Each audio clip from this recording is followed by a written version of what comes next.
Bonjour, bienvenue sur cette vidéo pédagogique destinée aux bassistes et qui s'y est consacrée aux gammes pentatoniques mineures. On va prendre l'exemple en la mineure. Formule 5 positions, surtout la position principale, les autres peuvent être travaillés tout simplement à partir de diagrammes pris sur le net que l'on peut télécharger sans aucun problème.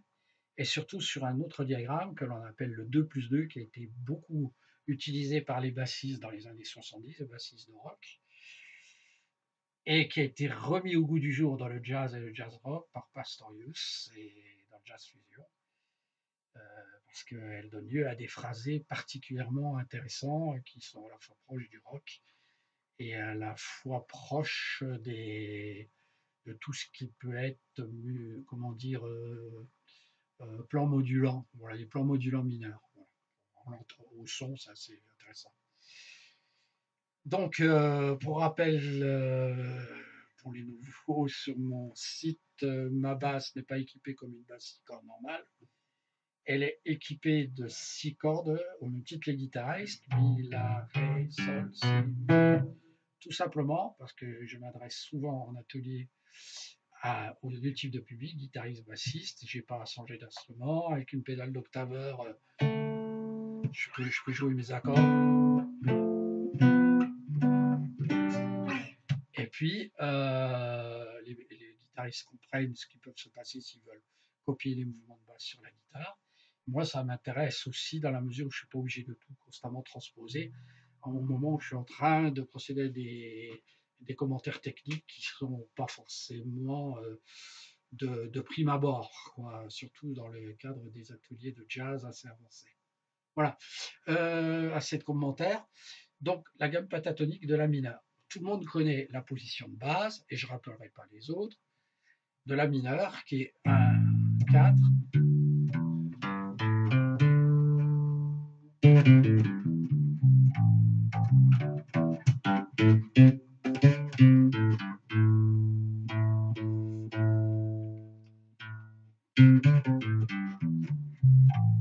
Je vais baisser un peu pour qu'on voit mieux ma main droite. Voilà. Voilà. Alors, cette gamme a un intérêt intéressant. Déjà, dans la plupart des cas, chez les bassistes de rock, comme chez les guitaristes de rock, elle est souvent sujette à des liaisons. Donc, souvent travaillée et hammering et pull-off.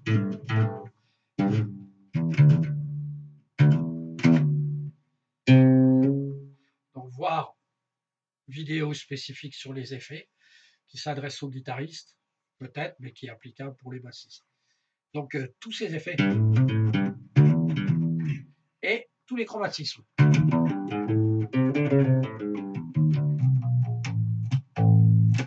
On peut éventuellement rentrer des chromatismes cassés.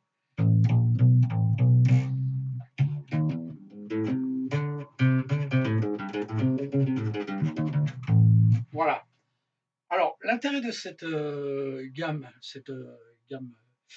pentatonique, c'est que comme il n'y a pas de demi-ton, hein, puisque qu'est-ce que c'est? C'est do, ré, mi, fa, sol, la, si, do, dans lequel on a viré le mi et le si, non, le fa et le si. Donc, il n'y a pas de mi à si, le demi-ton, et entre si et do, ce demi-ton. Et les deux notes, on a évacué les deux notes, parce que c'est pas évident de gérer une gamme où il y a des demi-tons. On voit très bien que le si, c'est une note qui a tendance à nous ramener systématiquement vers le do. Enfin, vous voyez, c'est très instable. On a envie de résoudre. Sur le do, peut-être sur le la. Voilà. Voilà. Donc, ce qui fait que quand on va improviser, selon l'accord que l'on va jouer dans la gamme de do, le si sera vraiment pas forcément approprié, c'est très instable. Et le fa, lui, est une note neutre. Tous les arrangeurs connaissent ce problème. La quarte et la septième d'une gamme majeure sont les notes les plus dures à manier parce que la quarte est neutre, donc elle casse une ambiance, elle casse un climat dans un schéma harmonique, ou alors elle l'enrichit, mais il faut que ce soit à bon escient, donc c'est pas évident à gérer. Et la septième majeure a tendance à créer un climat d'instabilité qui tend à vouloir résoudre. Alors ça peut être bienheureux, mais ça peut être malheureux. Donc le confort absolu et la gamme pentatonique, c'est pas un hasard si cette gamme pentatonique a perduré depuis 3000 ans avant Jésus-Christ jusque quasiment premier millénaire de à la fin du premier millénaire de notre ère. Hein. Il a fallu attendre 1100 ou 1200 pour qu'on commence à jouer de manière assez fréquente la carte et la septième majeure. Ça ne fait pas si longtemps.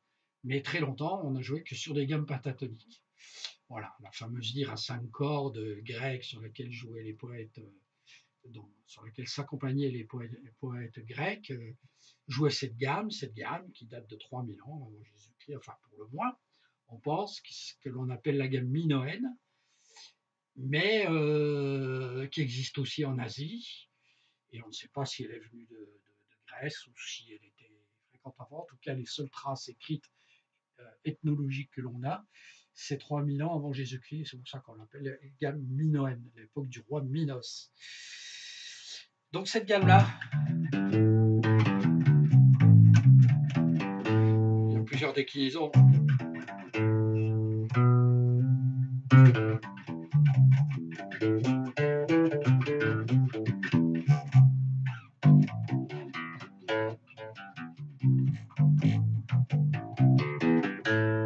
Voilà, je ne vais pas en faire toutes les positions.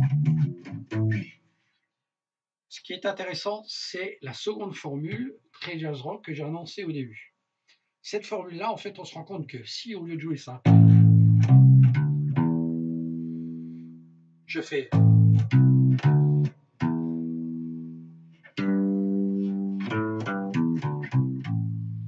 qu'est-ce que je fais? J'ai toujours le même doigté. 2, 3, 2, 3.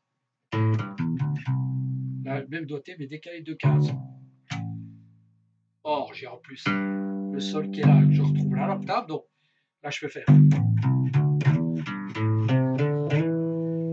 OK. Et on se rend compte qu'on a un schéma 2 plus 2. C'est-à-dire qu'on a 2 cases, 2 fois, et je remonte de 2 cases, et je refais 2 fois 2 cases. Et je remonte. Ce qui est intéressant, c'est que c'est un doigté qui va être toujours le même.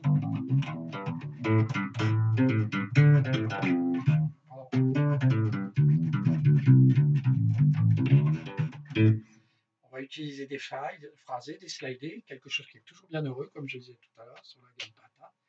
Et l'intérêt, c'est que quand on joue ce phrasé, quand je joue ce doigté, on se rend compte qu'en reprenant dessous, j'ai exactement le même doigté, 2 cordes plus bas, 2 cases plus bas. Et on est à l'octave au-dessus. Donc on est vraiment dans l'esprit du 2 plus 2. En fait, on devrait dire presque 2 plus 2 plus 2, c'est-à-dire 2 cases, 2 cordes, démancher 2 cases. 2 cases, 2 cordes, démancher 2 cases. 2 cordes, 2 cases, 2 cordes, démancher 2 cases. C'est ce que je pense.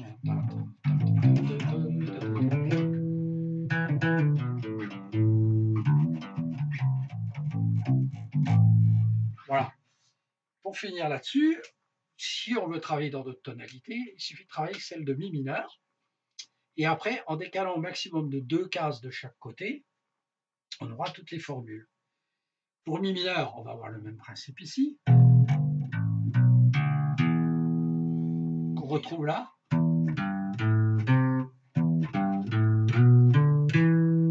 Donc vous voyez qu'on a toujours 2,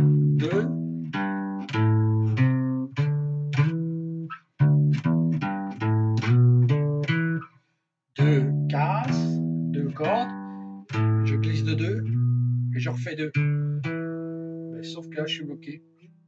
Là, il faudra 3. Et en amont, j'ai toujours 2 plus 2.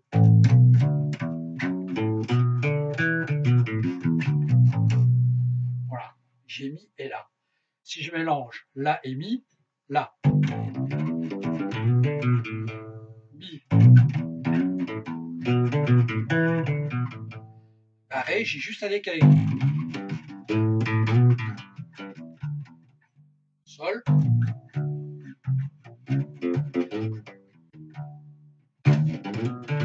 Et là, on approche l'esprit du rock, du jazz rock. Donc, voilà, c'est intéressant de travailler ce phrasé sur la gamme pata. Voilà. Alors, dernière explication technique. Le phrasé de la gamme pentatonique mineure passe sur l'accord mineur, évidemment, quelle que soit sa position, parce que même si nous ne sommes pas à la mineur, il est considéré dans la gamme de Do, c'est-à-dire contexte éolien, relatif mineur en classique, mais ça passe très bien sur Sol, il n'y a aucun problème. Hein. Sur Sol, puisque dans Sol, la seule note modulante, c'est un Fa qui devient Fa dièse. Comme il n'y a aucun Fa de joué, ça passe très très bien. Donc ça passe dans un cadre dorien, c'est-à-dire que si vous jouez sur un La mineur dans un cadre de Sol majeur, ça passe très très bien. Donc sur toute la progression Sol majeur, on peut jouer ça. Sur Do majeur, on peut jouer ça.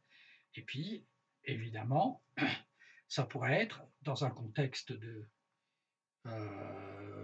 La mineur étant troisième degré de la gamme de Fa. Voilà. Là, effectivement, c'est ce qu'on appelle le contexte phrygien. Là, il y a problème. Donc, on ne peut le jouer que dans un contexte éolien et dorien pour les jazzeux qui ont déjà abordé l'harmonie, la notion de modalité. Hein, c'est très intéressant. Et pour les autres, eh ben, sans explication harmonique complexe, ça peut être joué sur un accord de La mineur.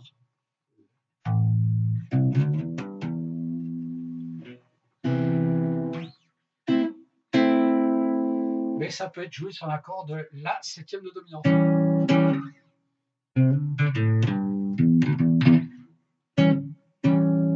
Voilà. Tout simplement parce que la tierce mineure qu'on a dedans, qu'on devra avoir une tierce majeure, est considérée comme une extension altérée de La septième de dominante. La septième neuvième plus. Voilà, qui est souvent ça. La tierce majeure est là. Là, j'ai un 9 plus.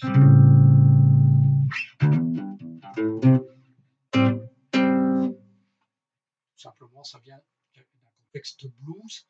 C'est la note bleue du blues que l'on retrouve à l'intérieur une des notes bleues du blues que l'on retrouve dans ce truc. Sachez simplement qu'on peut jouer La mineur pentatonique sur un La septième de dominante. Conclusion, quand vous avez un Mi septième, hein, le genre de plan que font tous les guitaristes. Le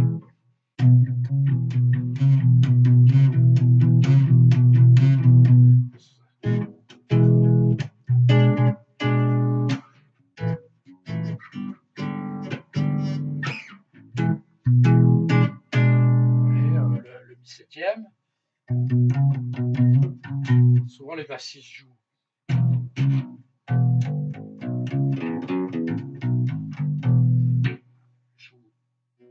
l'arpège de Mi septième majeur, mais on peut jouer Mi septième pentatonique, Mi mineur pentatonique.